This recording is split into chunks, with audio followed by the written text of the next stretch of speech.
I'm going to talk today about some issues in aesthetics that I've been thinking about, and I'm going to talk for 45 to 50 minutes, and then we'll have a break, and then we'll have some questions. Okay, so you should have the handout as well as the text of the article. So the handout is just 4 pages, and I'm going to speak to that. So I'm not going to read out word for word, okay? And there are 3 sections in this handout. The first is the concept of the aesthetic, and the second is aesthetic reasons and Kant's acquaintance principle, and the third is rules of taste and aesthetic particularism. So the first section deals with the way that I understand the aesthetic, because obviously if we're going to understand the role of reasons in aesthetic judgment, we've got to have some understanding of the aesthetic, and I have a particular view of that that is not really been one that's defended by other people as far as I'm aware, which is a little mysterious really that it hasn't. So it's a view that I call conceptual holism, and that is really the core of the Hamiltonian philosophy. So insofar as I have a distinctive philosophical standpoint, well, this is my kind of, this is the core of it really. And the claim is that aesthetic is a term of art in more than one sense. I mean, term of art means a technical term, right? If you say something's a term of art, aesthetic is not commonly, I mean, you know, it's obviously used to some extent, but it's probably not particularly widely understood. And I would say it's a technical term in a branch of philosophy, but what it describes is ordinary and unmysterious, an attitude of intensified or enriched experience which, as Kant explained, is devoid of practical interest. So it's not the preserve of the aesthete or connoisseur, it's not the preserve of the specialist. Everyone makes aesthetic judgments, and one can make aesthetic judgments about anything, whether natural, artifactual, or artwork. But although one can pay aesthetic attention to anything, not everything rewards aesthetic attention, let alone richly rewards it as the greatest art does. So that's part of my definition of art, that art is something that richly rewards aesthetic attention. And I also agree with Kant that aesthetic judgments are irreducibly perceptual, hence what's called the acquaintance principle. And that's something I go on to in the second section of this paper. Now, I agree with Kant in most of what he says, or much of what he says, so I'm a Kantian. But I go beyond Kant in holding that art and the aesthetic are interdependent concepts that cannot be understood independently. Well, it may be that Kant would agree with that. I mean, that's a difficult question. Now, this interdependence has been neglected by analytic philosophy. I mean, the particular interdependence between art and the aesthetic is neglected, but in general, I think there are many examples of interdependence, and in other papers I've talked about that a bit. So, art has an aesthetic aim. That's what it has as art. So if I say to someone, well, you know, I'm very interested in art. In fact, I'm particularly interested in the aesthetics of art. You think, well, what on earth do you mean? I mean, you know, that's what art is about. Art is about, you know, I mean, you can't be particularly interested in the aesthetics of art. If you're interested in art, you're interested in the aesthetics of art. Whereas if I say I'm interested in the aesthetics of nature or the aesthetics of sport, that's the aesthetic is one aspect of nature and one aspect of sport, arguably. So I'm suggesting that art and the concepts of art and the aesthetic are interdependent.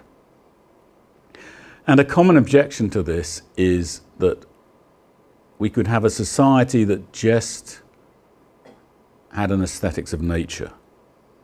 It didn't produce art, but it had an aesthetic appreciation of nature. Now, I think there's something wrong with this. I don't think this is conceivable. I mean, I think all societies, I mean, it would not be testable because there couldn't be a society that didn't produce art. I mean, I'm talking about art in the broadest sense. So, you know, my theory includes the idea that art involves useless work, and the aesthetic is about, among other things,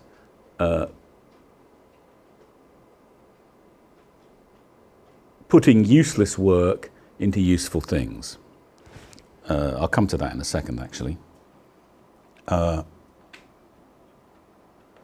So here's what I suggest the aesthetic involves. I've got 4 features here. It involves beauty and cognate concepts. So if somebody says, well, I've got an understanding of the aesthetic, but I don't know anything about beauty, that would be ridiculous. It involves making a judgment rather than expressing a mere liking, and so involves some notion of disinterestedness. Well, that's Kant. It involves useless work, and it's interdependent with the concept of art in the way I've just described. Let me just say something about useless work, okay? Now, this desk here is quite elegant, as I've noticed many things are in Korea, being an increasingly prosperous country with very stylish design and environments in coffee shops, university lecture rooms, whatever, more so than Britain, I would say, actually. Increasingly, I would say more so. So this desk here, well, it's got a bit damaged there, but we don't worry about that. But, you know, it's smooth, it's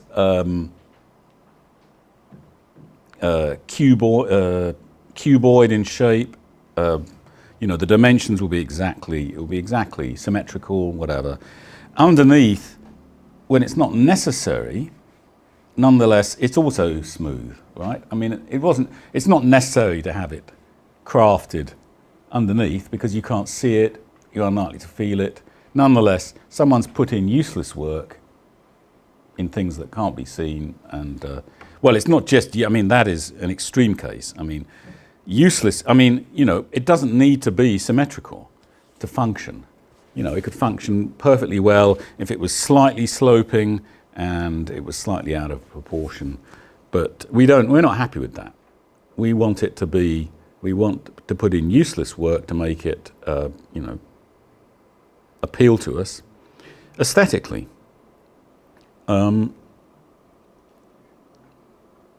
Now, I'm just going to say a bit more about definitions of art and conceptual holism. Now, I don't define, so I'm still on the first page of the handout, now towards the bottom of the page. I don't define art in terms of the aesthetic, but I interdefine art and the aesthetic. Now, just thinking about Quine's attack on analyticity, the assumption on that's a very famous discussion in philosophy. And what Quine argued is that analyticity, meaning and synonymy are cannot be defined in terms of each other, because the result would be circular. And so the result is that they are obscure terms. And I find this puzzling. It seems to me that this is a very common situation, that concepts are interdefined, and that is a normal situation, and it's an elucidatory circularity that's involved here. And so I think there's a kind of paranoia in analytic philosophy about circularity, because there's nothing wrong with benign circularity. What's wrong is vicious circularities, like if you try and contrast liberty and license. That seems to me to be not a terribly helpful contrast, because license just means liberty that I don't approve of. So that might involve a vicious circularity. But moving over to the second page of the handout now.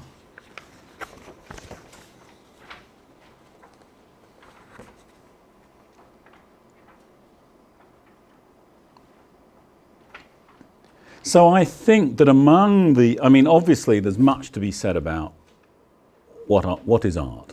There's a lot to be said about that. One thing to be said about art is that it richly rewards aesthetic appreciation.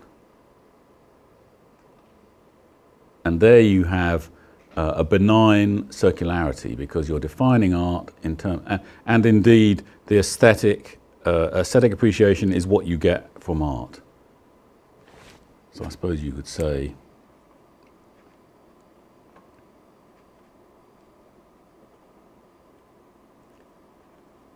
that's the interdependence coming out there. So it's a no priority account. And the traditional aesthetic theory, there are theories that try and define art in terms of the aesthetic, that they are what I call prioritizing accounts, or what people call prioritizing accounts. That is, they make the aesthetic, they give the aesthetic priority, and they define art in terms of it. Now, I'm offering a no priority account, so I'm saying that art and the aesthetic neither has priority. They are both understood together.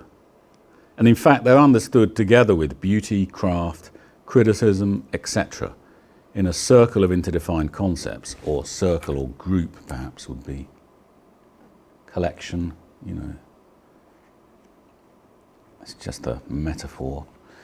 Now what that means is that the novice cannot acquire or manifest understanding of one concept without the others. It will be hard to think of a society that appreciated sunsets aesthetically while failing to produce or recognize artworks. And I've already discussed that as an example of something that doesn't seem possible. So now, the claim of conceptual holism is non-empirical, arising from the nature of the concepts themselves. So that's not an empirical claim, it's a conceptual claim. It's the kind of claim that philosophers are meant to be particularly interested in making. Now, there are empirical holisms, such as the holism of morality and religion. I mean, you might say, empirically speaking, you can't have morality without religion. I mean, some people believe this, because there's no sanction for morality without religion. And that would be an empirical claim to do with human nature and, what humans are liable to do or capable of doing. But there is also a conceptual holism between goodness and God, or goodness and commanded by God. That's a conceptual holism. Now, a conceptual holism is a two-way relation, and if you think about photography and picture, I mean, that's a one-way dependence. So, you know, a photograph is a kind of picture, but there are other kinds of pictures, paintings or drawings, okay? So that's a one-way dependence, and I'm talking about a two-way dependence.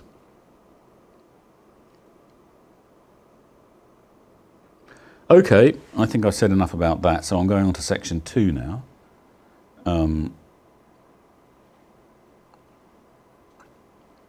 Now, I want to say that both that aesthetic judgments are irreducibly perceptual, as captured in Kant's acquaintance principle, but also that they involve reasons and argument. So there are two things that I want to say about them.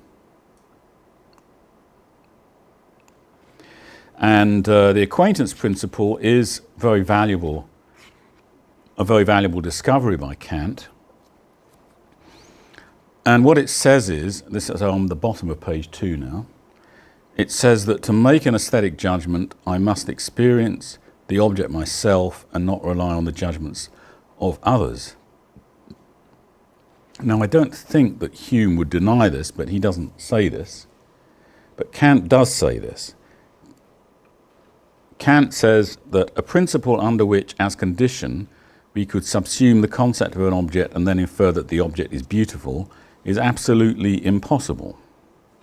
For I must feel the pleasure directly in my presentation of the object, and I cannot be talked into that pleasure by bases of proof. No one can use reasons or principles to talk us into a judgment on whether some garment, house or flower is beautiful. We want to submit the object to our own eyes just as if our liking of it depended on that sensation.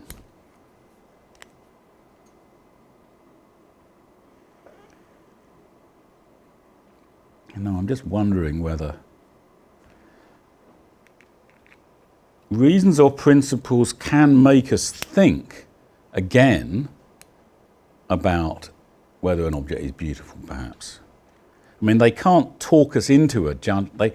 They can't talk us. They can't persuade us independently of our looking at the object, experiencing the object. And Richard Wollheim puts the point as follows, and I put this in bold as being important. Judgments of aesthetic value, unlike judgments of moral knowledge, must be based on first-hand experience of their objects and are not, except within very narrow limits, transmissible from one person to another. So, if I read a review of a piece of music or a play or whatever by a critic that I respect, I may predict that I will agree with them. But I can't say, oh, well, this is an excellent play because so-and-so has said it. That would be to transgress the acquaintance principle. Now, when I dismiss a piece of music and then learn that a critic who I admire finds something in it, I may reconsider. But I don't at that point make a new aesthetic judgment. Rather, I have reason to look or listen again to see if I can arrive at a more positive appreciation.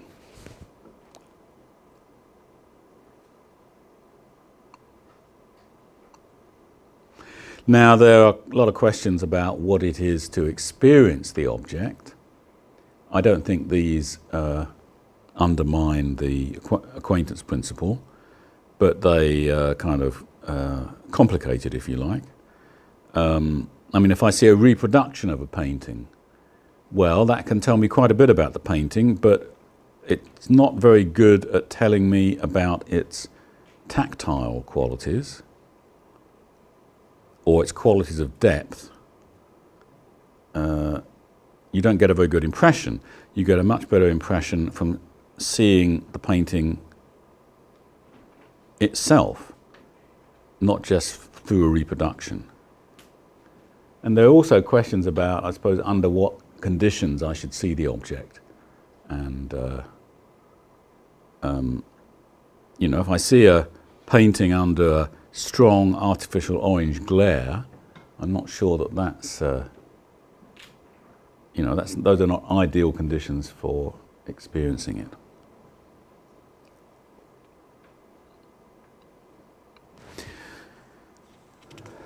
Well, I think I'm going to get through this in 45 minutes. Because I'm now on section 3. And this is, sorry, yeah.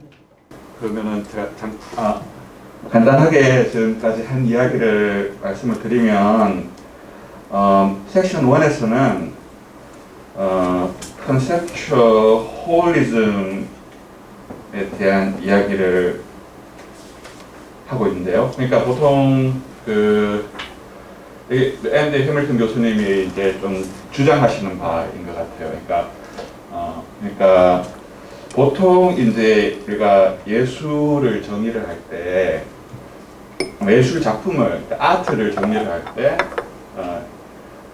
어떤 미학에 대한 정의를 먼저 하고, 미학적인 것이 무엇인가, 미학에 대한 정의를 하고, 그것을 이제 바탕으로 아트란 이런 것이다, 이렇게 좀 일방향적으로 좀, 그러니까 미학 에스테틱가 먼저 더 근본적인 레벨에 있고, 그것을 통해서 이제 예술을 정의한, 그러니까 아트를 정의한 식으로 우리가 이렇게 일방향적으로 생각을 하는데, 앤디 해밀턴 교수님께서는 예술의 정의는, 그러니까 아트의 정의는 미학, 그러니까 에스테틱스에 대한 정의와 이제 함께 하는 거다. 그러니까 interdefining, 서로 함께 정의하는 것이 우리가, 그러니까 예술에 대해서 이해하면서 미학에 대해서 이해할 수 없다든지, 반대로 미학에 대한 이해는 있지만 예술에 대해서 난 모른다. 자, 이런 이야기를 할 수가 없다. 항상 우리는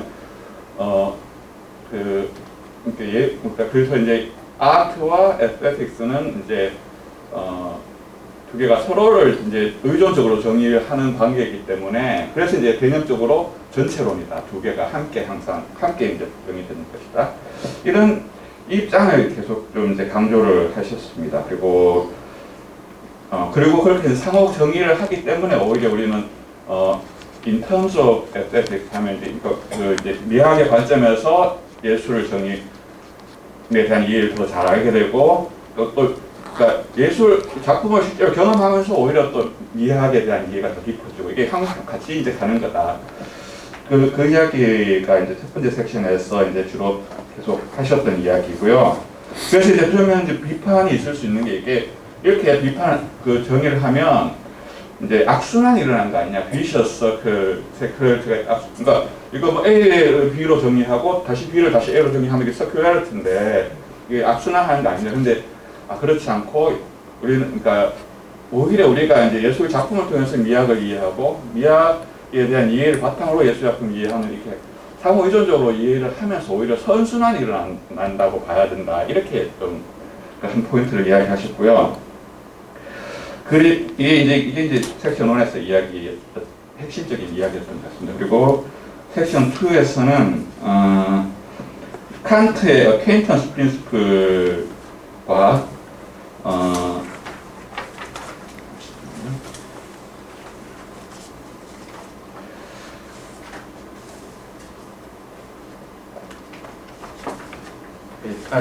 그러니까 칸트의 acquaintance principle에 대해서 좀 주로 이야기했어요. acquaintance principle이 이제 우리말로 하면 뭐 직접 경험의 원리 정도로 하는 게 제일 좋을 것 같습니다. 내 친구, 예를 들어서 뭐 제 친구들이 예를 들어서 정말 좋은 영화를 보고 와가지고 나한테 막 설명해줘요.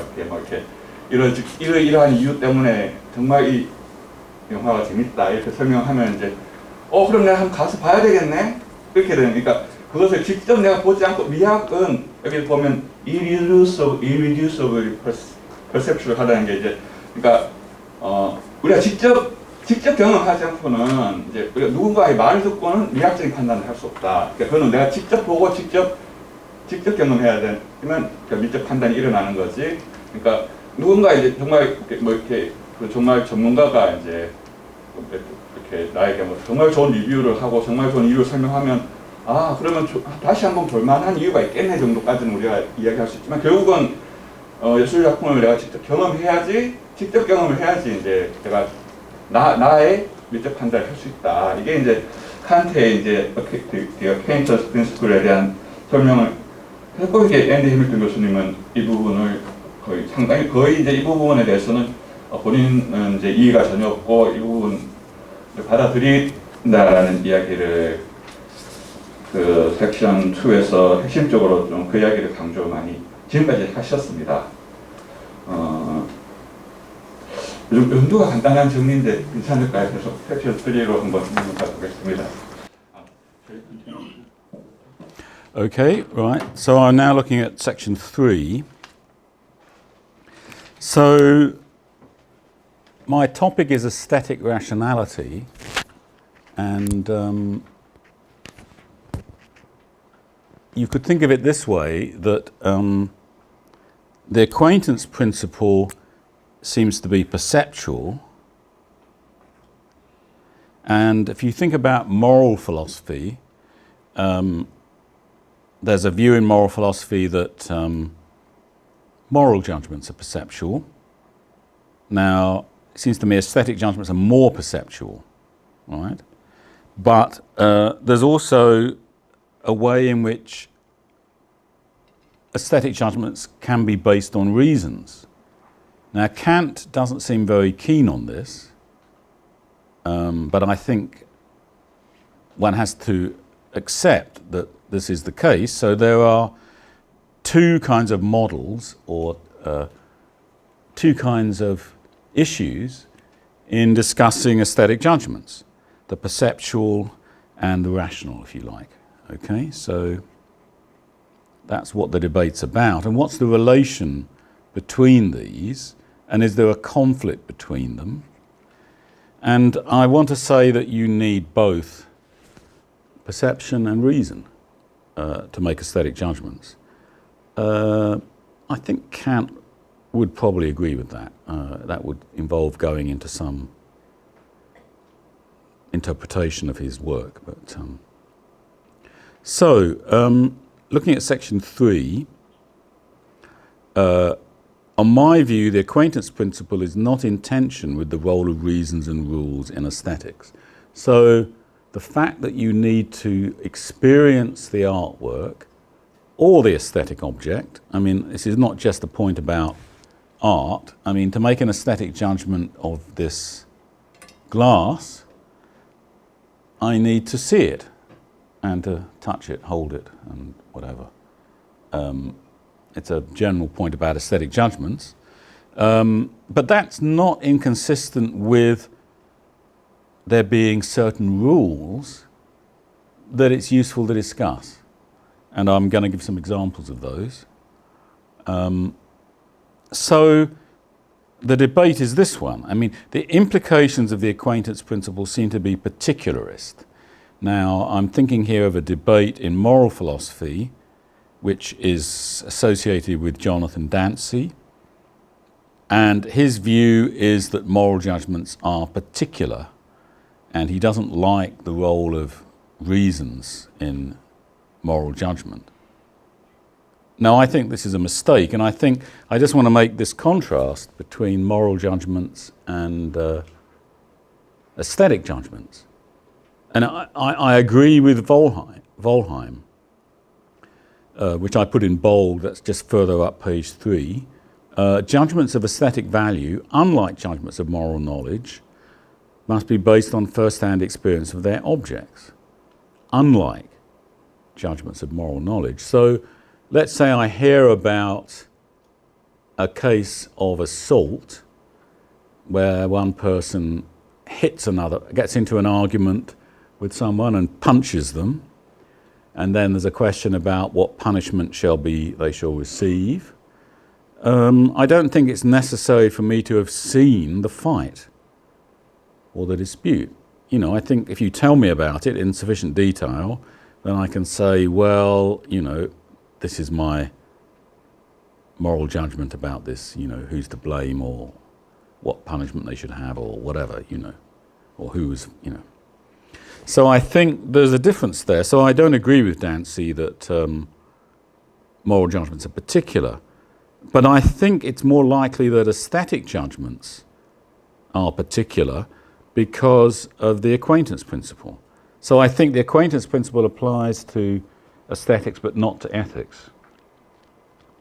Whereas I assume that particularists in ethics believe that the acquaintance principle applies to moral judgments. I mean, I think that's I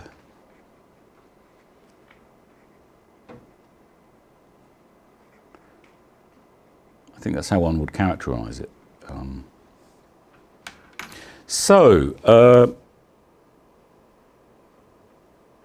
that principle applies. So you've got to experience the object to make a moral judgment. So if I say, that flower is very beautiful, and somebody says, well, have you seen it? And I say, no, but I've been told by a reliable authority that it's beautiful. Well, that's idiotic. So I can't do that.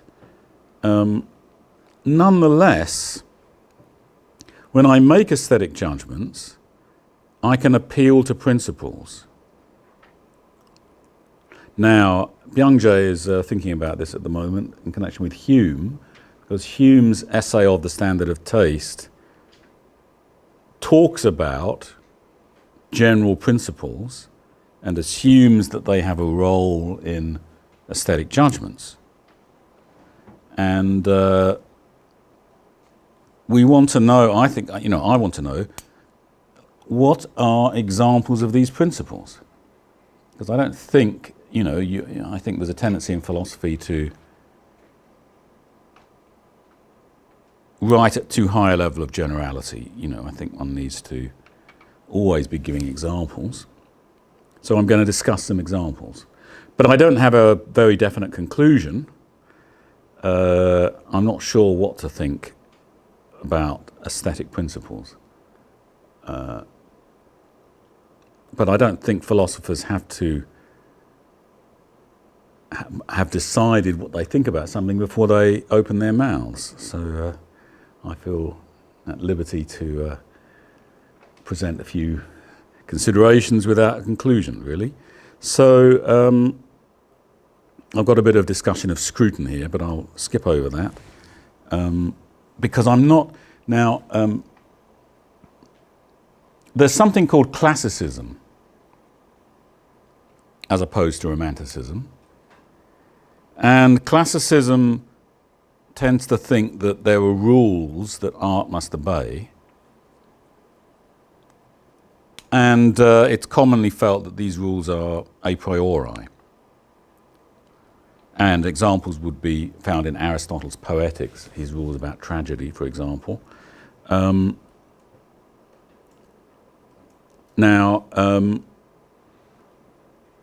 It's commonly assumed that after the 18th century, we can't really have a priori principles in art. And so some people think that, well, we've got a posteriori principles, but I'm not certain that these principles are a posteriori either. But anyway, I'm just going to give you some examples. I've got 4 examples of principles here that would bear on critical debate. So the first one is, I put them in bold in italics. The most valuable art is humane. Now, if you think about filmmakers such as Hitchcock, Cronenberg, and Haneke, their films tend to be clever, brilliantly constructed, often beautifully made, but cold and lacking in empathy. Their human subjects seem to be objects of dissection or amusement to them. And this is the experience I had when I saw Haneke's The White Ribbon, which is certainly a remarkable film and a very beautiful film.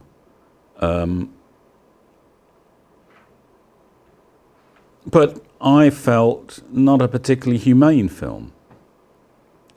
And we contrast that with the humanity of Fellini in La Strada and Nights of Cabiria, Powell and Pressburger in The Life and Death of Colonel Blimp, or Mizoguchi and Kurosawa.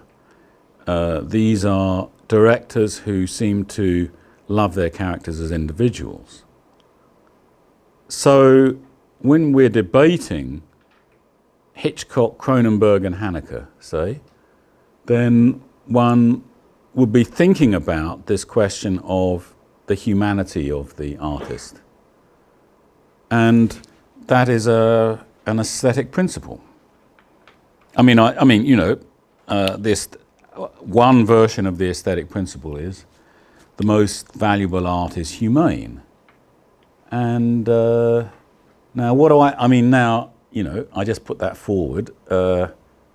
I tend to think that matters to me, at least. I don't like these directors who don't seem to me to have a humane concern for their characters. I mean, the novelist Thomas Hardy is another example, actually, of somebody who doesn't seem to me to be humane in that way. So, in discussing these films, or the films by these directors, that generalization or principle seems to be relevant. And but it's not a case as if I'm inferring from that. So it's, I mean, the contrast with moral judgment is that, you know, in the case of moral judgment, if this really is a promise, and promises should be kept except in circumstances A, B, C, D or something, that's the end of the debate. But I don't infer from the fact that the most valuable art is humane to, well, Hitchcock, Cronenberg and Haneke are inferior directors. At least, I don't feel like doing that anyway. Another well-known aesthetic rule is showing is better than telling. So I recommend looking at the films The Deer Hunter and Apocalypse Now, which are well-known films about the Vietnam War that appeared at around the same time. And I was very struck when I saw The Deer Hunter again fairly recently that the first half of the film involves showing rather than telling, perhaps as it would be in everyday life. Telling is where a narrator or a character tells you information you need to have. So they just present it in a factual manner. And that's a very common device. I mean, you know, the viewer needs to know what's the relationship between these characters. Oh, I see, this person is married to this person, and this is a friend of that person, and this is a town in the Midwest in America or whatever, you know. And I thought, you know, I was very struck by the way The Deer Hunter did not do that. It didn't tell you, it made you work out what the relationship between the characters was. And I thought that's generally considered to be superior. Now, as to why it's considered superior, that's another question. I mean, it's almost a commonplace. This is discussed by Wayne Booth, I believe, as I recall. It certainly had quite a bit of discussion in the critical literature. A third rule is a great symphony exhibits motivic unity. That is, you know, it's highly unified. A great musical work, shall we say, exhibits unity. Well, there are composers who are lesser composers, perhaps, whose work is highly unified, but perhaps not very memorable. So Rager is a very prominent example of that. He's not a composer that you hear that often, really. And Debussy is a great composer whose work is not motivically unified. And my final example is the most valuable artworks offer freedom of interpretation. In other words,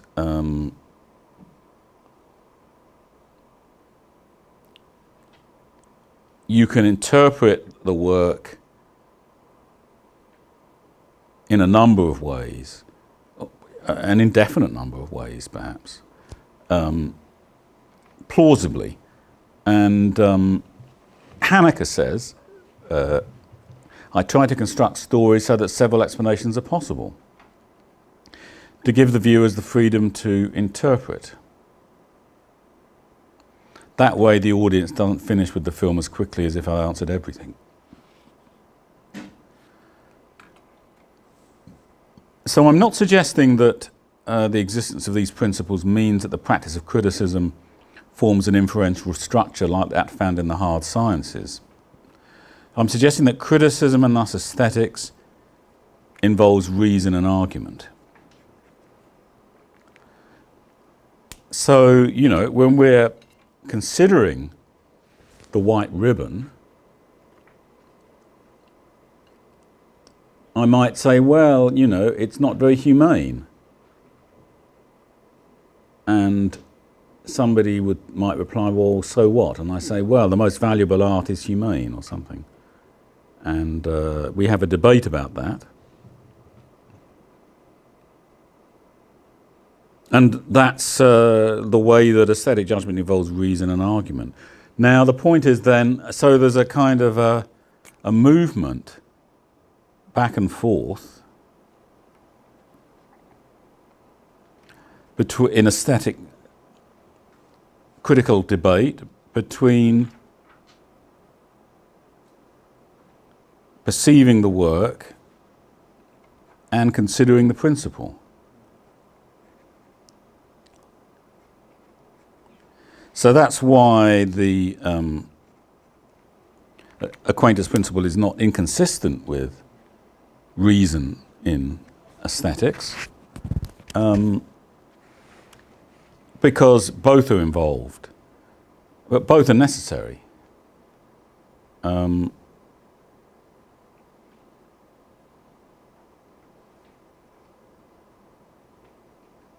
So that's my conclusion. I don't know if you think that's a worthwhile conclusion. I'll shortly find out, I expect. So thank you. You want to do a summary? Yeah.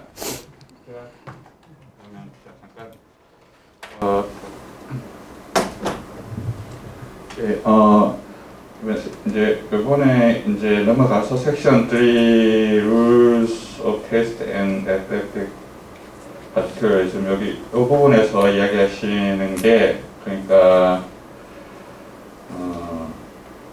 앞절에서 이제 그 직접 경험의 원리라고 그러니까 acquaintance principle이라고 이야기한 그러니까 예술적인 판단은 결국 우리가 직접적인 경험이고 그러니까 누군가가 나에게 이러한 예술 작품이 아름답다라고 이러이러한 이유로 아름답다는 이유 때문에 내가 설득이 되는 것이 아니라 결국은 제가 직접 경험해야 된다는 이야기를 강조했었는데 이제 3절 섹션 3로 넘어와서 이제 가장 먼저 이야기하신 것이 이 직접 경험의 원리라는 것이 흥미롭게도 이제 미학에는 적용이 되는데 윤리학에는 적용이 되지 않는 것 같다. 그러니까 예를 들면, 그러니까 누군가가 이렇게 심하게 막 때려서 구타를 해가지고 누군가 이렇게 도덕적인 비난을 받아야 되는 상황이면 굳이 내가 그것을 보지 않아도 누군가 나에게 그 상황을 구체적으로 이렇게 묘사를 해주고 누가 이렇게 뭐 A라는 친구가 B라는 친구를 뭐 이런 식으로 폭행하고 뭐 구체적으로 이야기해주면 그냥 듣고 충분히 이후에 그 상황을 설명을 들으면 듣고 나서 아니야 그래도 내가 가서 봐야 되겠어 이렇게 할 필요가 없다 윤리학에서는. 그러니까 윤리학에는 직접 경험의 원리가 이 acquaintance principle이 적용되지 않는데 흥미롭게도 일단 미학에는 이 원리는 적용이 되는 것 같고 그것이 이제 그런 의미에서 이제 조나단 댄시가 이제 moral particularism 도덕적 특수주의라는 입장을 제시했는데 거기서 이제 마치 그 직접 경험 원리가 윤리학에서도 적용되는 것처럼 이야기하고 있는데 본인은 그 입장을 받아들이지 않고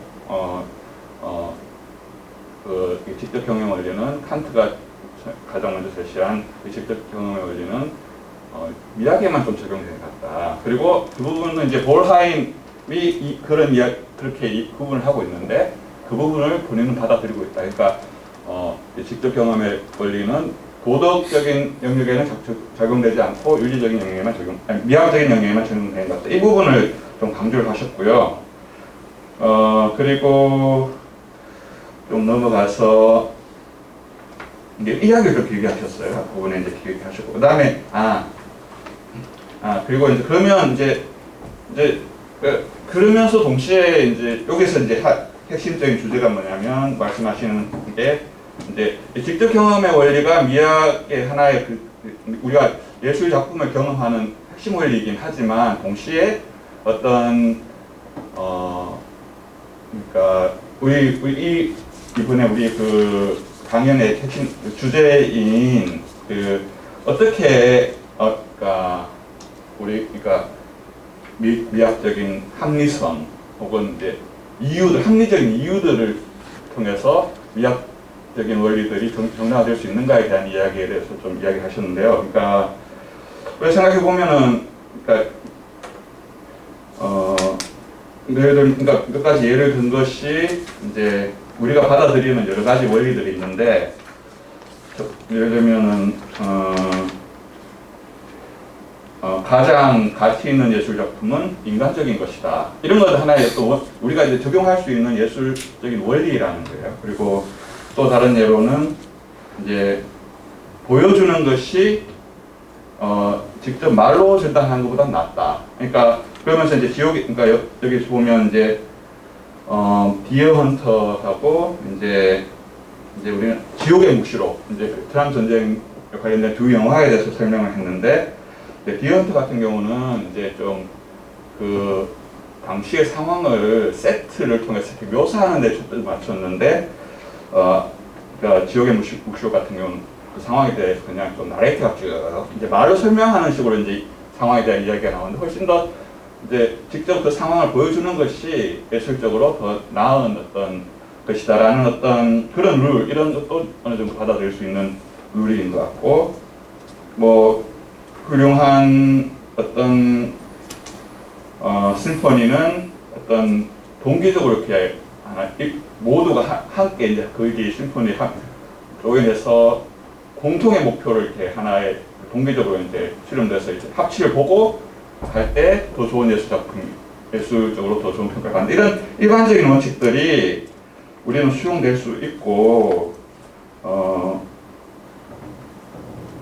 이런 원칙들을 거부할 수는 없고 그런데 이제 이 이야기를 한 와중에 한 가지 또 언급하신 부분 그럼 이러한 미학적인 어떤 원리들이라고 할 수 있는 이런 프린시플들은 선언적인 것인가, 선언적으로 주어진 것인가, 아니면 우리가 후음적으로 이렇게 우리가 이렇게 이후에 이제 정립하는 것인가, 경험적으로. 근데 처음에 이제 그 고전주의에서는 뭐 이렇게 시학의 포에틱에 나오는 그래서 이야기하는 비극이라든지 그런 이야기 할 때 아리스토텔레스 같은 경우는 이제 이런 원리들, 어떤 예술의 원리들은 선언적인 것이라고 이야기를 하고 있지만 적어도 18세기 이후에 미학의 영역에 대한 논의에서는 이제 이러한 어떤 고전주의적인 어떤 선언적인 원리로서의 어떤 예술의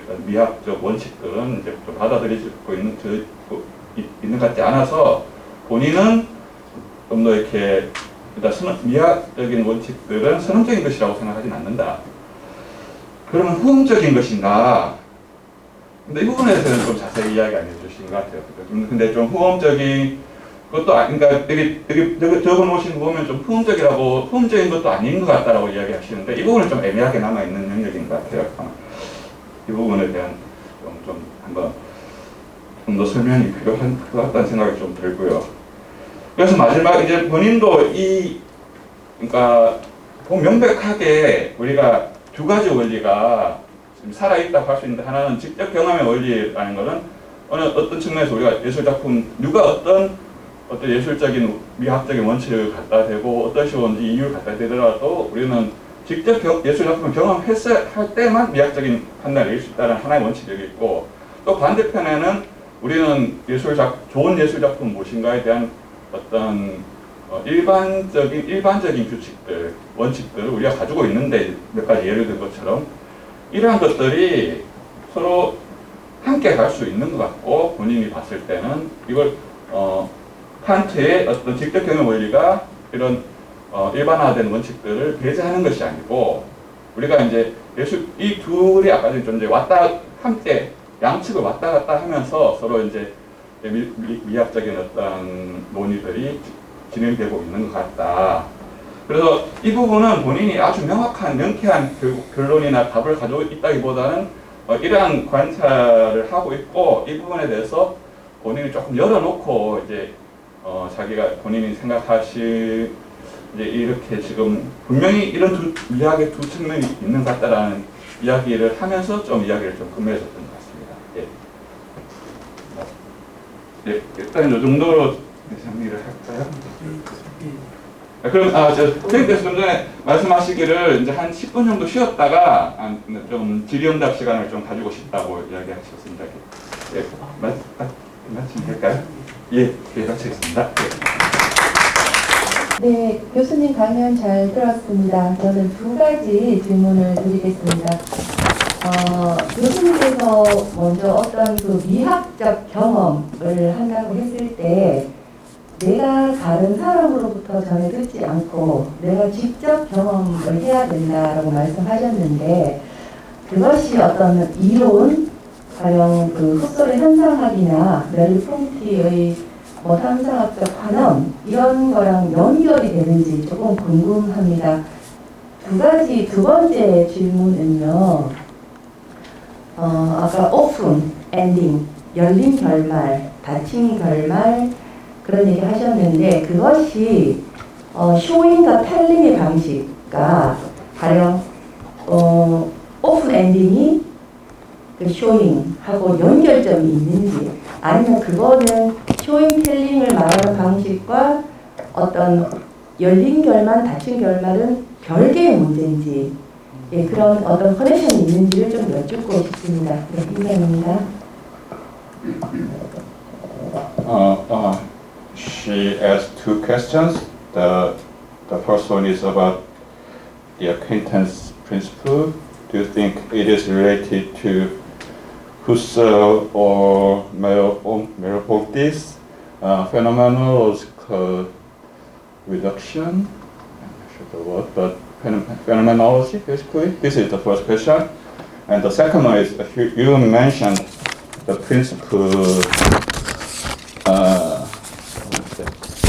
about the open ending and the closing ending, and that was, I think,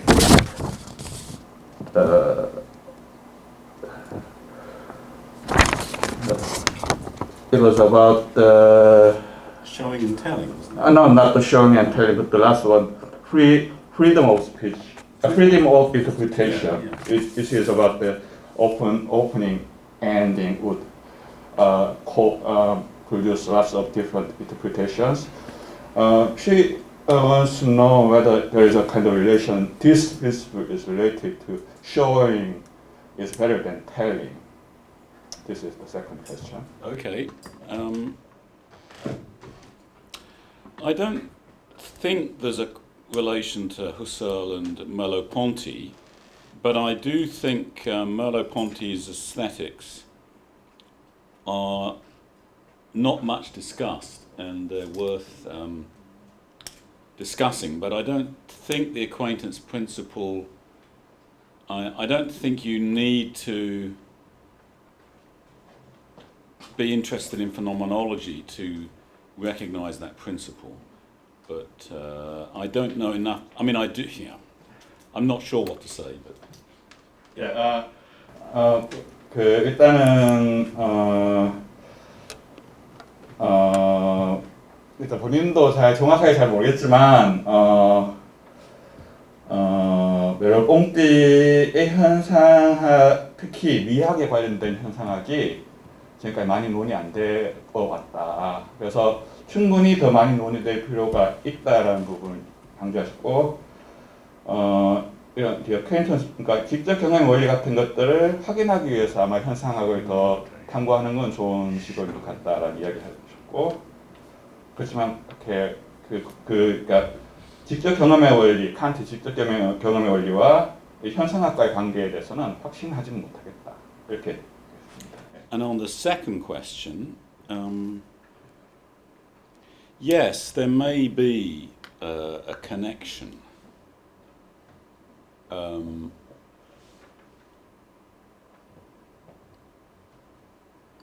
mean, I think it's likely that an artist who recognizes that showing is better than telling is likely to be an artist who recognizes that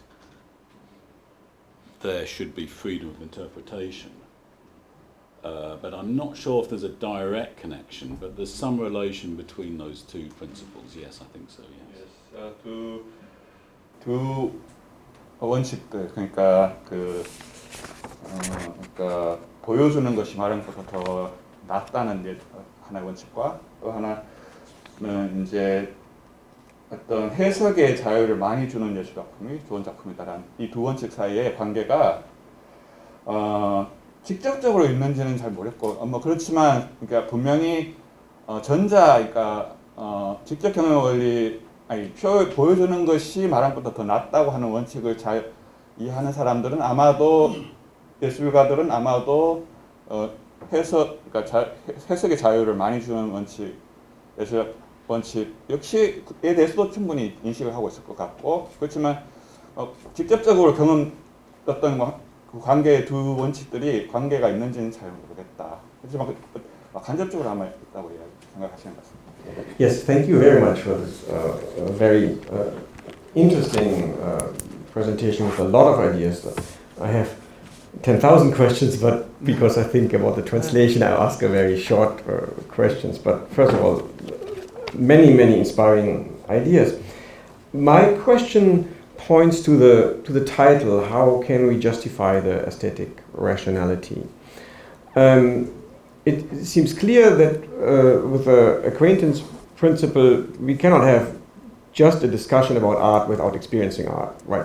That's obvious that art isn't something like a deductive treatise, right? We can summarize Haneke's movie, but that's not the same as seeing the movie and experiencing it. So art is perceptual. But you also rightly emphasized if art's only perceptual, then, well, there isn't much soft intersubjective to talk about, right? It has to be something where rationality comes in. So where and how does the rationality come in? The classical answer was, well, we can't, for example, suggest a definition of art, the essence of art, right? There is something, we are living in a physical world and we are living in a moral world, and then we have experiences that connect, right? The meaning and the reality, which usually is not connected. Something like this is Kant's, the interplay between what our reason wants, freedom, and what our experiences are, namely passive and causal. And when there is a unity of this, we have beauty. So whatever there are traditional definitions of beauty or aesthetics, and based on that, you can then come up with some kind of criteria and say, and then I measure, so to speak, art by this kind of definition. But what I like about you is to say, well, we have to be open about that. We cannot have an a priori definition in that sense and deduce principles of art. But still the question then is, where do these ideas, where you give example, the most valuable artist remain, showing is better than telling, where do they come from? What generates this idea? If you have the coherence principle and say art is that thing that gives us the most artistic form of perception, I wouldn't say it's circular, but you have no criteria, so to speak, built in to then arrive at principles. But on the other hand, you mentioned some, so that would be my question. Like, where do these principles come from? How can we argue for them? How can we introduce them? Are they united? Are they empirical? What's the standard for these principles? Thank you. Question. Oh, sorry.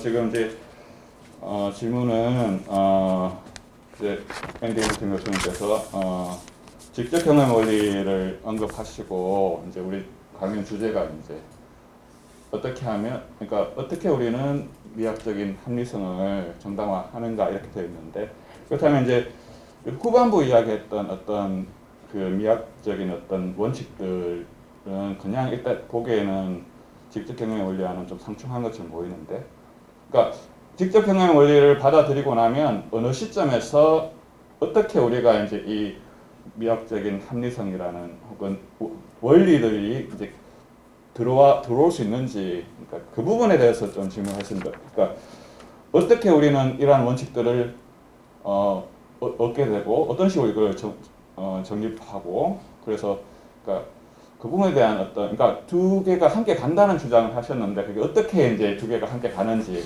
그래서 어떤 미학적인 원칙들이 그러니까 직접 경험의 원리를 1차적으로 받아들인다면 그 다음 이후에 어떻게 어느 시점에서 어떤 식으로 그 미학적인 원리들 소위 어떤 미학적인 합리성이라고 할 수 있는 것들이 들어올 수 있는지 그 부분에 대해서 좀 구체적인 설명을 좀 요청하셨습니다. 그러니까 Well, those are four examples that I just thought of fairly randomly from reading criticism, from reflecting on critical debate. So, in that sense, I suppose you could say it's empirical. I mean, I'm not sure whether to say I think they're a posteriori in the sense that I've noticed that they arise in critical debate.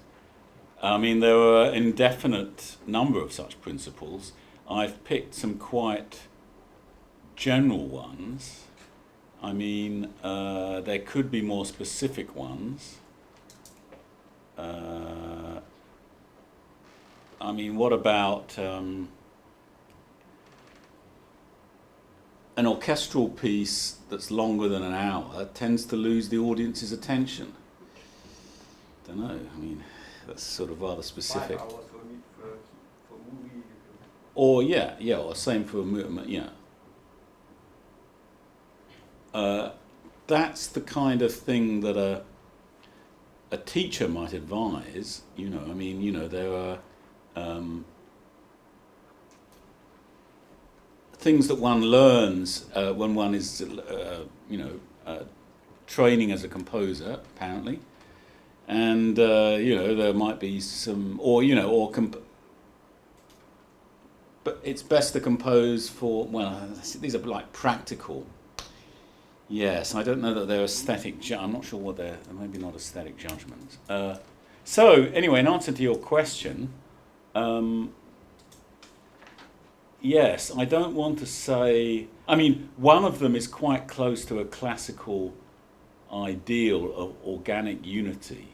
This idea of the most impressive works are the most unified, and then that connects with a whole lot of ideas about how art works are a bit like living things, and in art, there's an inevitability about art.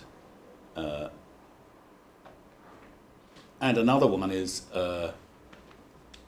which is also, perhaps celebrated by Kant, is the art. What is it? Art without art. Or what do I know? I'm trying to think. Art without.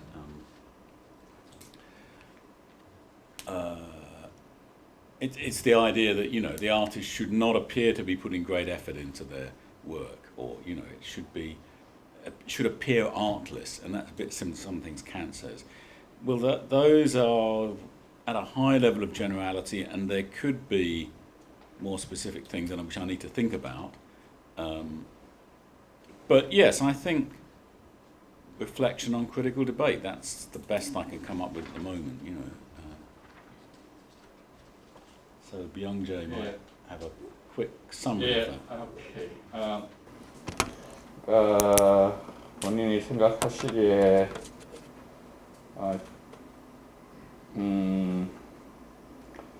일단 이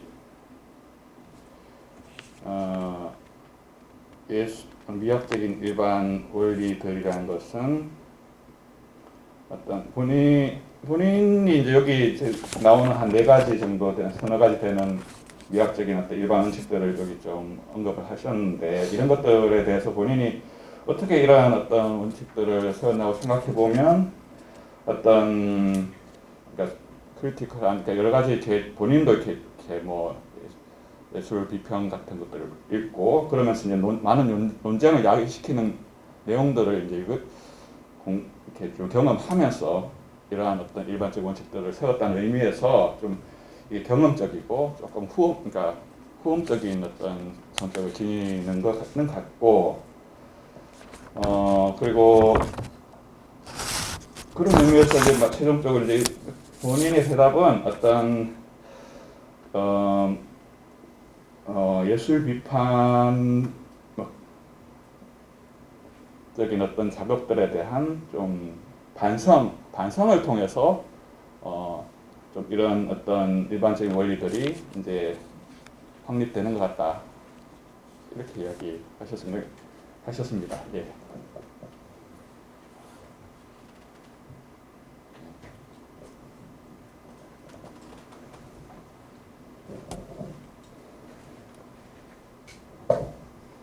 네, 그 슈판 선생님 연결해서 그 제가 좀 태제를 조금 더 분명하게 좀 이해를 하고 싶거든요. 그래서 태제를 논제를 조금 더 분명하게 이해하고 싶어서 질문을 드리거든요. 그래서 어려운 질문은 아니고 그 제 질문은 저 앞에 이제 미적 합리성을 어떻게 정당할 것인가 여기에 대해서 제가 이해한 바로는 끝에 나왔듯이 결국은 선생님께서 이 상호주관성의 문제를 끄집어내는 것 같습니다. 그래서 특히 이 미적 판단을 보통 칸트에 있어서는 어떤 지성적인 합리성과 이성적 합리성으로부터 구분을 해서 구분을 하면서 그러니까 개념이나 혹은 관심이나 혹은 욕구와 관련해서 이 다른 두 가지 합리성과 구분을 시키고 그럼에도 불구하고 다시 그 상상력과 지성 혹은 어떤 그 이념의 상징이라는 관점에서 보면 다시 그 이성적 합리성과 연결이 되는데 근데 이 모든 그러니까 이런 그 다른 합리성과 구분해서 미적 합리성의 판단 근거는 그러니까 앞에 선생님이 계속 근거를 이렇게 말씀하시고 그 제가 잘 이해했는지 아닌지 모르겠습니다. 근데 보면 결국 끝에 와서 계속해서 상호주관성을 얘기하시는 것 같거든요. 그래서 저 물음에 대한 그 답은 아주 간단하게 요약을 하자면 상호주관성에 있는 것이 아닌가 저는 뭐 그런 생각을 들었습니다. 그러니까 제가 그 바르게 이해했는지 아닌지 모르겠어요. 그래서 이 질문을 드리고 싶은데 괜찮으시면 제가 간단하게 영어로 질문을 하고 그 혹시 좀 전달이 잘 안 되면 선생님 좀 도와주셨으면 좋겠습니다. 그리고 답변은 선생님이 좀 통역을 좀 해주십시오. Yes, 마이크가 좀 잘 안 들리나요? 마이크가 이렇게 해서. 예. So thank you very much for your lecture. So I am a lecturer at the university and I teach philosophy, but I have a simple question of understanding. So I would understand your thesis more clear in terms of the questions. How can we justify the aesthetic rationality? So generally saying, Kant distinguishes aesthetic rationality from rationality of intellect and rationality of reason. So, in other words, Kant's aesthetic rationality reveals that sensibility can be rational against the notion that sensibility is irrational, and it is differentiated from the intellectual rationality. So in terms of the freedom from concept, and it is also differentiated from rational rationality because it is free from any interest or desire.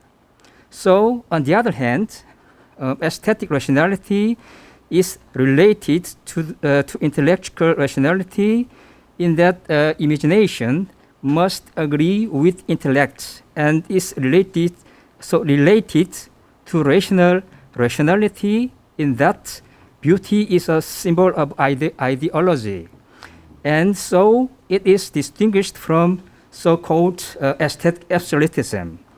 So then the reason of the aesthetic judgment is the simple, the intersubjectivities, as according to you, if I right understand.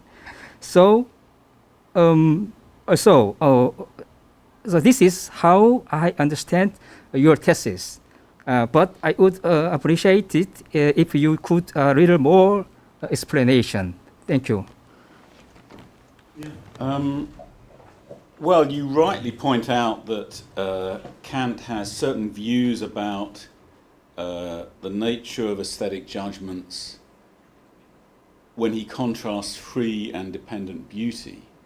And I deliberately haven't gone into that because this is from a book that is more for a general audience, and I just thought, that is a very important issue, and the way that I'm approaching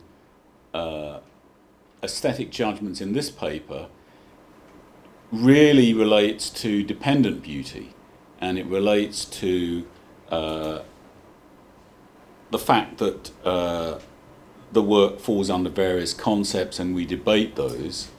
Now, Kant accepts that most art, or shall we say the most important art, is dependent beauty, but there is a contrast with free beauty, which is the more famous kind of definition that he gave. And I decided to sidestep that question, but I'm aware that it's not one that I can keep on sidestepping. It's obviously very important. But that's... I'm not really concerned. I am a Kantian, but some of the more difficult questions of Kant interpretation I'm not really engaging with on this occasion, and hopefully on some occasion I would do. So that's my response. 예, 교수님께서 질문하실 때 이제 칸트가 미학의 미적 판단의 본성에 대해서 이야기할 때, 그러니까 독립적이고, 그러니까 프리니까 뭐 이제 어떤 외적인 어떤 개입으로부터 좀 자유롭고 독립된 어떤 아름다움 그 자체의 어떤 아름다움 뭐 그런 것에 대해서 이야기한 것이 맞고, 그리고 또 다른 한편으로는 그러니까 그런 의미에서 본인이 취하고 있는 입장은 디펜던트 뷰티, 그러니까 그러니까 좀 전에 말씀드린 어떤 개념적인 어떤 인터디파이닝하는 상호 의존적이고 상호 정의적 상호를 그러니까 뭐 말씀하신 상호 주관적이라고 할 수도 있고 상호 정의하는 그런 의미에서 좀 개념적인 전체론을 통해서 이야기하는 것이 맞는데, 그러니까 칸트의 철학 안에는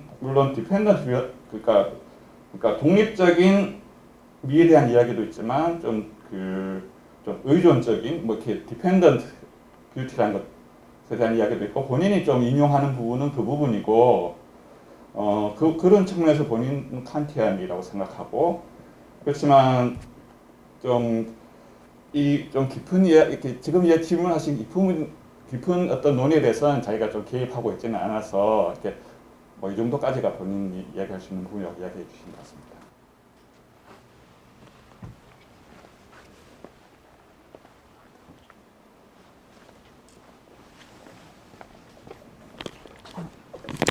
이만으로 안 되나요? 이쪽 방향으로. 이거보다 더 나은 게 있을 텐데요, 이게. Thank you very much for your lecture. I'm not in this philosophy field, so my question is just basic. And you proposed the 4 principles we might be able to use when you make aesthetic judgment. And I was wondering whether we can apply these 4 principles across all different types of arts. For example, humane. I was thinking, how can you apply the principle of humanity to music when the music doesn't have any lyrics? Is Beethoven more humane than Schumann, or I don't know. So this applies quite nicely to movies, but I'm not sure about music, especially when you don't have lyrics. I heard that some young people across the world likes the music of BTS because the lyrics of BTS music is quite humane. I understand therefore, but the symphony orchestra music without lyrics, I'm not sure. And also showing is better than telling. I always thought that novels, they are telling stories. Good novelists are good storytellers. But do they also have to show the story?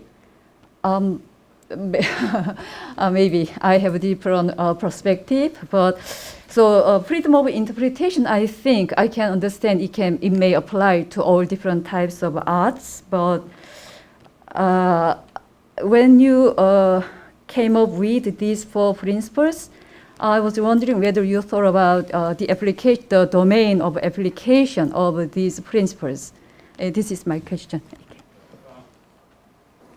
예, 지금 이제 앤디 히밀턴 교수님께서 4가지 원칙들을 이제 일반적인 원칙으로 한번 정리해서 말씀해 주셨는데, 이게 과연 지금 이제 보면 얘들이 이제 뭐 영화에 좀 관련해서 많이 설명해 주셨는데, 이게 모든 예술에 다 적용되는 거냐? 예를 들어서 인간적인 예술 작품 좋은 작품이다. 예를 들어서 이런 경우에는 뭐 가사가 없는 뭐 이렇게 심포니라든지 오케스트라에 영화에는 잘 적용되는데 이게 적용되는지 모르겠고 말씀하신, 그리고 뭐 보여주는 것이 말로 전달하는 것보다 직접 어떤 상황을 보여주는 것이 더 좋은 작품이다. 이것도 영화에는 잘 적용되는데 뭐 스토리텔링을 기본적으로 하는 소설에는 또 잘 적용되는 것 같지 않고, 해석의 자유도 뭐 이런 문제가 있는데, 그래서 이게 기본적인 질문은 이제 이 3가지 원칙들이 범위가 어디까지 적용될 수 있고 과연 이게 다 모든 예술 분야에 다 적용될 수 있는 거냐라는 질문을 해주셨습니다. Yeah. Well, thanks. That's a very good question. I would say that they are meant to apply across all arts, right? And actually, I mean, I wasn't thinking that these are random. You know, I just thought of a few principles. I'm not saying these 4 principles are the most important or anything like that. I'm just saying here's some examples, you know, and the third one I could say a great artwork exhibits unity or something like that, you know, to make it cover across all arts. Now, on the case of the first principle, the most valuable art is humane. Well, it does apply to music because there's some music that is not accessible. There are certain modernist composers there are certain composers that I love or enjoy, and I think what a pity that these are not more widely known, or what a pity that the audience is so small considering what they might get out of it. I mean, you know, there's very accessible music that not many people are familiar with for various accidental reasons. But, you know, if you think about, there's something about Schoenberg and Webern, or their successors, you know, the great modernists. Much of their music is not accessible, and in that sense not humane. Possibly.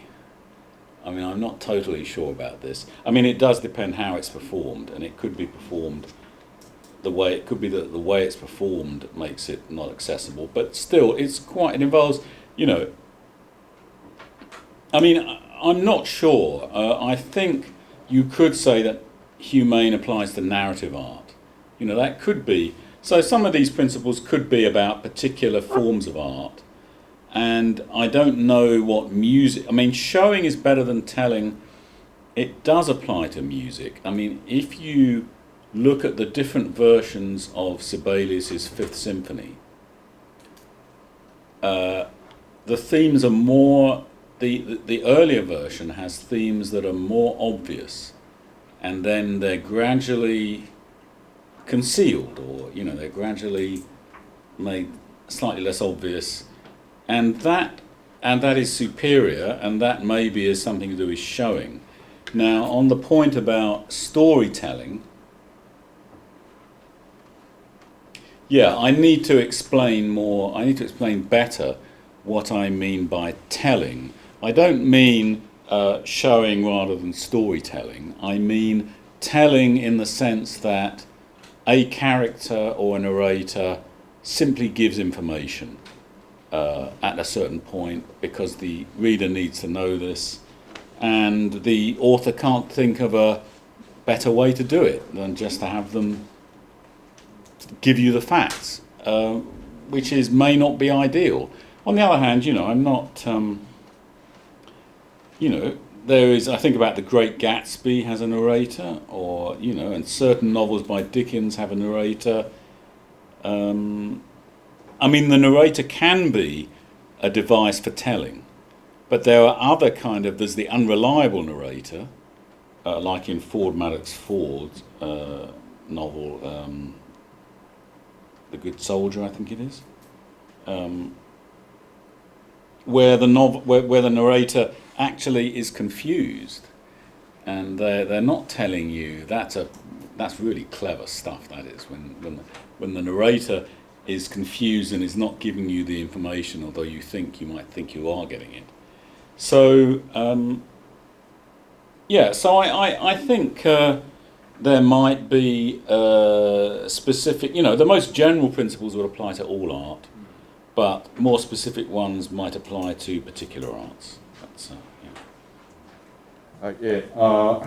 일단 제일 초반에 이제 본인이 이 네 가지 원칙, 의학적인 원칙들을 소개하셨는데, 이게 좀 약간 랜덤하게 선택한 것이지 이게 가장 중요한 어떤 원칙 네 가지라고 이야기한 건 아니고, 근데 그리고 이제 마지막에 제가 좀 순서를 바꿔서 말씀드리면, 마지막에 말미에 관련돼서 말씀을 드리면, 이제 마지막에 이제 분명히 가장 일반화된 원칙들은 모든 예술에 적용되는 것이 맞고, 근데 경우에 따라서는 좀 특수하게 좀 이렇게 특정 영역에, 예를 들면 뭐 음악에만 적용되는 원칙, 소설에만 적용되는 원칙, 이런 원칙들이 있을 수 있다. 그렇지만 가장 일반화된 예술의 원칙들은 모든 원칙에 모든 영역에 적용될 것이다. 이렇게 이야기하셨고, 이제 구체적으로 이제 지적하신 문제들에 대해서 이제 이렇게 예술 작품, 인간적인 예술 작품은 좋은 작품이다. 예를 들어서 얘가 이제 음악에, 영화에는 잘 적용이 되는데 음악에는 잘 적용되지 않는 것 같다라고 지적하신 부분에 대해서는 그렇지 않은 것 같다. 음악에도 특히 현대 음악은 상당히 접근하기 어려운 측면이 있는데 우리가 들어도 알 수 없고, 그런 경우는 본인이 봤을 때는 그 음악의 특성이 정말 전혀 인간적이지 않고, 정말 그 사운드를 들어서는 그 음악을 이해할 수 없는 그런 접근이 난해한 그런 음악들에는 이 원칙이 적용되는 것 같다. 여전히 그런 말씀하셨고, 또 보여주는 것이 말로 전달하는 것보다 낫다라는 원칙 같은 경우는, 이제 소설 같은 경우는 스토리텔링을 기본으로 하는데 그게 적용되지 않지 않느냐라는 문제 제기에 대해서는 이게선 좀 본인이 말씀하시는 텔링과 스토리텔링은 다른 것 같다. 오히려 소설에서 이야기하는 스토리텔링은 본인이 봤을 땐 쇼잉에 더 가까운 것 같다. 그러니까 본인이 텔링이라고 말했을 때의 텔링의 의미는 정말 상대방에게 그냥 독자로 하여금 읽고 그 상황을 그려볼 기회를 주지 않고 직접적으로 어떤 내용을 정보를 전달해버리는 것을 텔링이라고 말하고 있고, 이제 좋은 뭐 위대한 개첩이라든지 뭐 디킨슨의 작품들을 보면은 거기서 상황을 보여주듯이 잘 묘사를 해서 독자들로 하여금 이제 그러니까 그게 스토리텔링이고 본인이 봤을 때는 오히려 텔링은 다른 것이고 그것이 독자를 하여금 충분히 읽고 상황을 상상하고 그런 작품은 좋은 작품이다. 그래서 여전히 소설에도 잘 적용이 되는 것 같고 그래서 이제 물론 다시 말씀드리지만 특정한 영역에만 적용되는 예술적인 어떤 원칙들이 있긴 하지만 분명히 가장 일반화된 레벨에서 모든 예술작품이 적용되는 것이 맞고 지적하신 부분에 대해서도 본인이 생각했을 때는 여러 영역에 다 적용되고 있는 것 같다라고 답변을 하셨습니다. 예. 네, 새로운 질문이 아니고 금방 앞선 질문에 대해서 조금 더 제대로 된 이해를 하고 싶어서 드리는 질문인데요. 그렇다면 쇼잉이든 텔링이든 어떠한 방식이든지 간에 작가의 판단 그것이 조금 소거되어야 된다. 이런 게 요점인지 여쭙고 싶습니다. When you say showing, you mean just the author try not to engage in the interpretation, or do want to not to show his own intention, or just make the or I said readers to think, interpret. Well, thinking about the example I gave from the deer hunter, you see, one way of doing this would be to have a narrator who explained that so-and-so is married to so-and-so, and they work in this town, and he has a friend called so-and-so who also works in the same factory, and the Vietnam War is starting, and in other words, so they give the reader all this information, they just tell them, right? Yeah. Now, the way the film does it is, there's no narrator.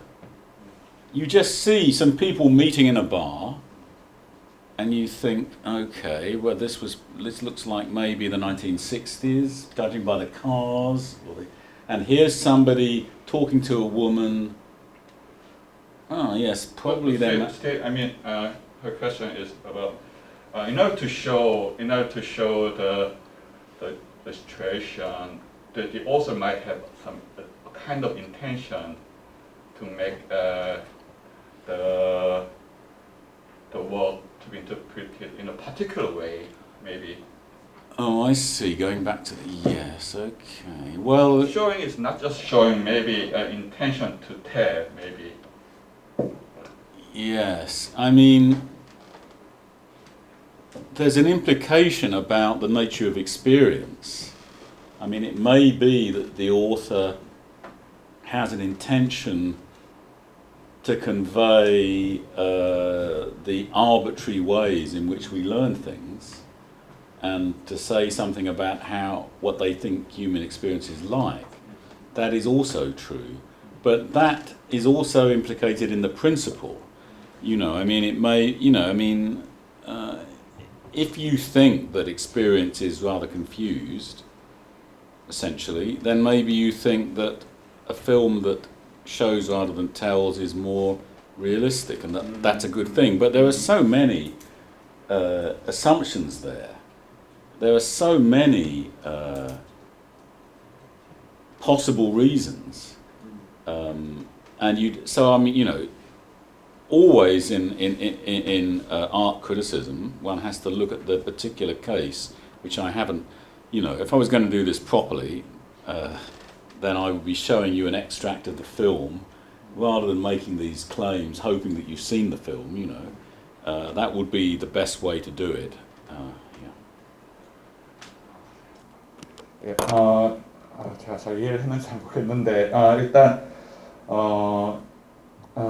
쇼잉 분명히 작가들이 이렇게 쇼잉 할 때도 어느 정도의 어떤 인텐션을 가진 것은 맞겠지만 이제 쇼잉 자체가 훨씬 더 어떤 예술 작품을 통해서 독자들이나 이렇게 관객들에게 어떤 뭔가를 전달할 때 훨씬 더 리얼리스틱하게 훨씬 더 현실적으로 직접 와닿게 전달하는 측면이 있다라는 부분을 이야기하셨고, 그래서 아마 뭔가 이렇게 작가가 어떤 말씀하신 어떤 의도를 가지고 있더라도 그것을 전달할 때는 쇼잉을 통해서 전달하는 것이 훨씬 더 현실적이고 훨씬 더 효과적인 방법이라고 이야기하는 게 있는 것 같습니다. 제가 이해하기에는.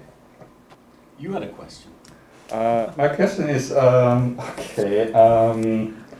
about the nature of genres of art. You said that this is not gonna be a priori. I think this is related to your question, right? But at the same time, you seem to think that these rules are not exactly a posteriori as well, right? So would you clarify your position or your view? Are you going to put that in Korean now? Yeah, okay. 제 질문 앞에 교수님께서 질문한 것과 비슷한 것 같은데 조금 이제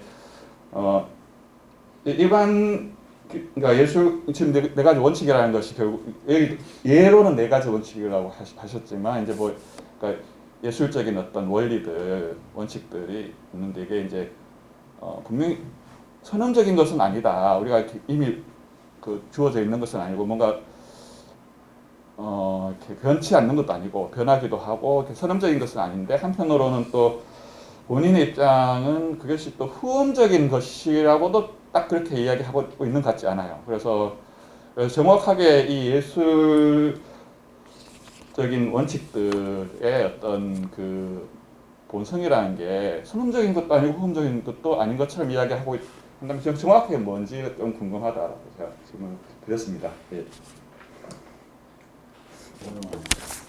Well, yes, that's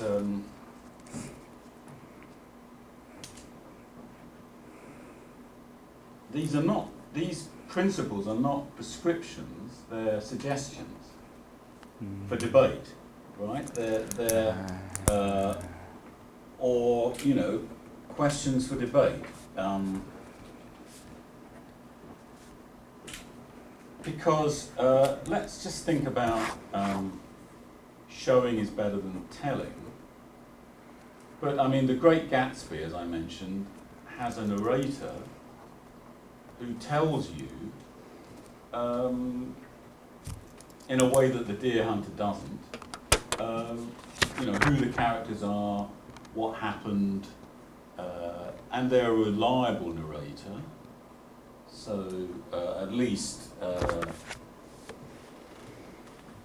I think we assume that the narrator is reliable.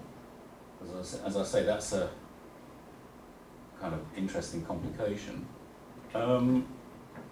So the principle, you throw it into the debate, and you think, you're thinking about, well, is it, I'm not, how far is it correct?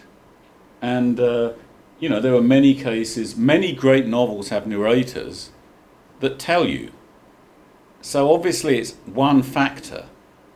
And so I think it's actually something to do with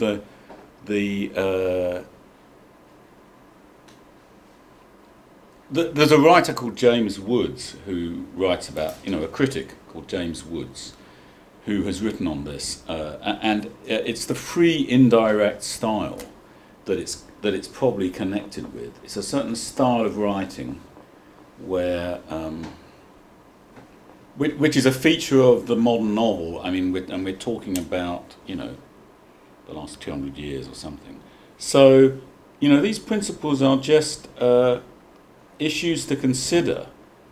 They're nothing like a priori principles that must be obeyed. They're just, well, have you thought about this issue? And you might say, yes, I can see that would often be the case, but perhaps not in this case. So it's a very, I want to be very unprescriptive. I think criticism is criticism should be, well, valuable criticism often is unprescriptive. Obviously, there can be very interesting criticism that's very prescriptive. So that's the progress I've made on that question. 오케이. 지금 이제 이 질문에 답을 하기 위한 어떤 중간 과정에 있는데 마지막에 이제 그렇게 본인도 이제 정확한 답은 아직 찾고 있는 과정이라고 이야기하시면서 이제 본인이 봤을 때는 일반적 여기서 예술적인 규칙이라는 것이 어떤 규범적인 것은 아니다. 그러니까 이래야만 한다라는 것은 아니고 이제 일반 원칙들, 이런 예술적인 원칙들은 하나의 어떤 우리가 토론을 하고 논의를 하기 위한 하나의 제안으로 이해했으면 좋겠다. 그러니까 이제 이러한 어떤 원칙들을 제안으로 던져주고 이것들을 통해서 더 많은 논의를 통해서 이 원칙들이 뭐 확인되고 좀 수정되고 이런 어떤 과정을 거치는 것으로 본인은 지금 현 상황에는 그렇게 이해를 하고 있다라고 제가 아주 짧게 정리를 하겠습니다. 예.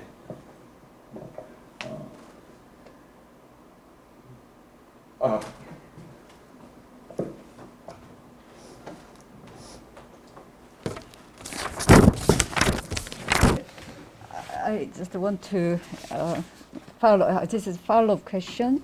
So for the humanity, the perspective, your example was, for example, the modern musicians' music is not accessible as the classical music. Then it crossed my mind. I think it involves education, training, and generation. Because to my grandmother, Western classical music is as alien as the 21st century or 20th century this Western music. And in my case, I have tried to force myself to like jazz, but still I haven't acquired the taste of jazz. So whether it's humane or not, I think it involves cultural difference, generation, training, and we were kind of trained to like the Western classical music in our music class throughout our secondary education school, but without the training, this Western music is still not as humane as, for example, our traditional Korean music. But to Westerners, this traditional Korean music will be very inaccessible. So these whole different factors, variables are involved in making aesthetic judgment. So I guess that's why we are saying beauty is in the eye of the beholder, I guess. I don't know. So I'm thinking a lot here after your lecture. Yeah, thank you for giving me this, giving me the idea about helping me think a lot about this aesthetic and judgment.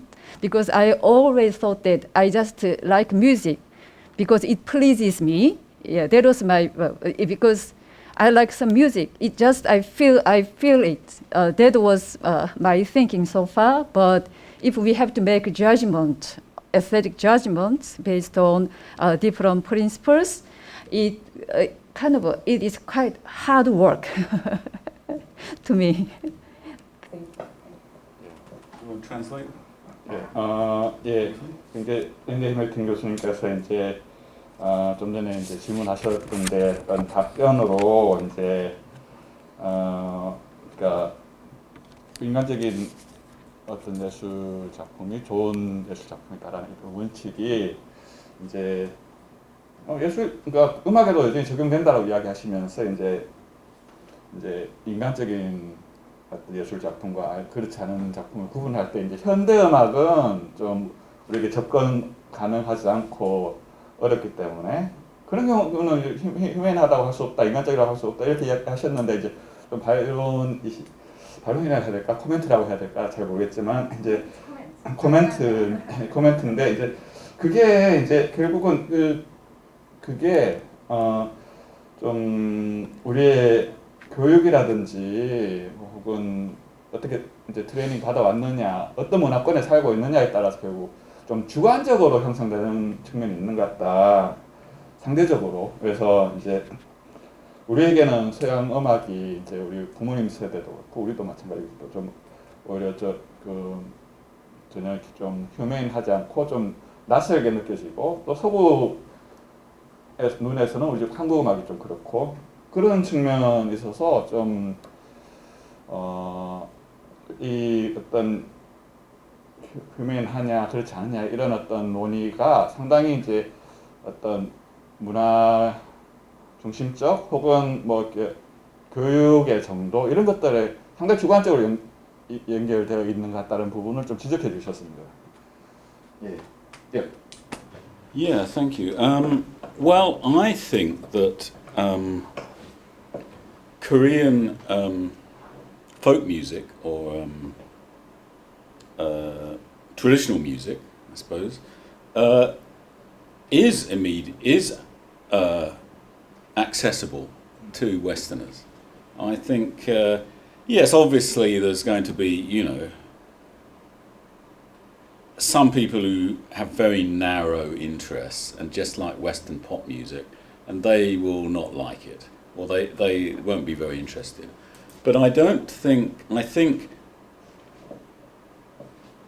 there's, yes, you do need training. Yes, I mean, I listen to a certain amount of Korean traditional music, and I wish that I had a better understanding because I like it, but I'm not sure how far I appreciate it because I don't really understand much about, I try and learn what goes on and, the principles behind it, but, I'm at a disadvantage partly because it's just not widely available. Yeah, it's not widely,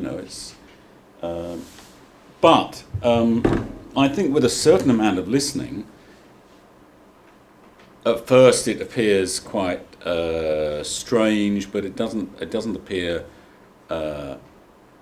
repellent or anything. Whereas if you listen to certain Western classical composers, this is unique, right? I mean, these are composers who, there has never been music like this that is so unappealing to a general audience. And so I think there is a difference. So I think, and on the second point about effort in a judgment, well, you can simply enjoy music. But if it's not very familiar, or if it's inaccessible, then it is going to require an effort for you to begin to appreciate it, which you might do. So, I don't mind, I've got no objection to people enjoying art, and I enjoy a lot of art, but I make a distinction between enjoying and admiring without it perhaps enjoying, and I spend a lot of time attending to art that I admire but don't particularly enjoy, and maybe I'm a masochist, but so yeah. 이제 좀 약간 이제 지적해 주신 부분이 약간 본인이 생각하시는 차이가 있는 것 같다, 그죠? 그러니까 본인도 한국 국악, 뭐 한국 음악 사실은 제 오게 서울에 있을 때 국악원인가요? 그 예술에서 나가서 국악도 듣고 막 또 예술을 좀 좋아하세요.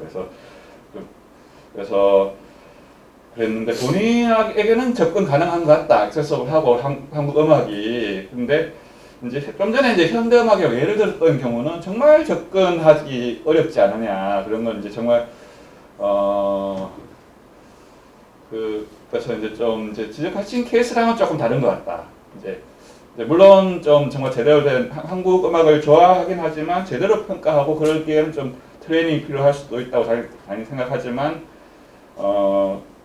그런 어떤 기본적으로 이제 본인이 휴먼하지 않다고 이야기할 때, 인간적이지 않은 음악이라고 할 때는 정말 진짜 말 그대로 현대 음악이 가지고 있는 어떤 접근 불가능한 그 특징 그 때문에 그런 것이고, 이제 어떤 문화적인 차이로 오는 혹은 트레이닝의 차이로 오는 어떤 예술 작품에 대한 어떤 부족한 이해는 좀 많이 즐기고 그 트레이닝 받으면 충분히 이제 즐길 수 있는 그런 것이다라는 정도로 이야기를 한 것 같습니다.